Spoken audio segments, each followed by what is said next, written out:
Chemotherapy is medicine, it is not poison.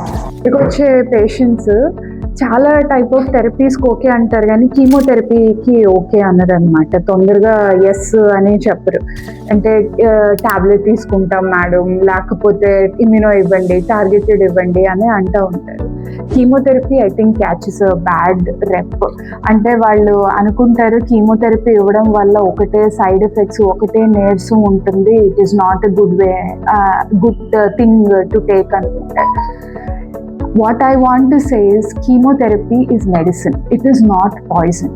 అది మీ బాడీలో క్యాన్సర్ కరిగించడానికి వాడే ఒక మెడిసినే కానీ అది పాయిజన్ కాదనమాట. మోడర్న్ కీమోథెరపీ చాలా రకాలుగా ఇవాల్వ్ అయిందండి. ఇంతకు ముందు ఉండే సైడ్ ఎఫెక్ట్స్ అంటే వాంతులు అవ్వడం కానీ, నాజియా రావడం కానీ, లేకపోతే తెల్ల రక్త కణాలు పడిపోవడం, ప్లేట్లెట్స్ పడిపోవడం, వీటన్నిటికీ మనం ముందే ప్రివెంట్ చేయడానికి మందులు ఉన్నాయి. వచ్చినాక ఎఫెక్టివ్గా డీల్ చేయడానికి కూడా మందులు ఉన్నాయి. ఇమ్యునోథెరపీ, టార్గెటెడ్ థెరపీ కంటే కీమోథెరపీ చాలా తొందరగా పనిచేస్తుంది. పేషెంట్ సపోజ్ స్టేజ్ 4లో ఉండి బాగా నీరసపడిపోతే కనుక కొంతమందికి ఎనర్జీ వచ్చినట్టు కూడా ఉంటుంది.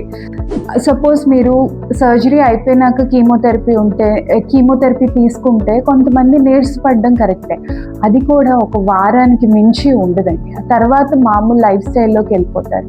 సో ఎవరైనా డాక్టర్ కీమోథెరపీ ఆఫర్ చేస్తే మీకు ఎస్పెషలీ వేరే ఆప్షన్స్ లేకపోతే అది తీసుకోవడానికి భయపడద్దు. ఎందుకంటే మీకు రిలీఫ్ తొందరగా ఉంటుంది, సైడ్ ఎఫెక్ట్స్ లేకుండా డాక్టర్ చూసుకుంటారు.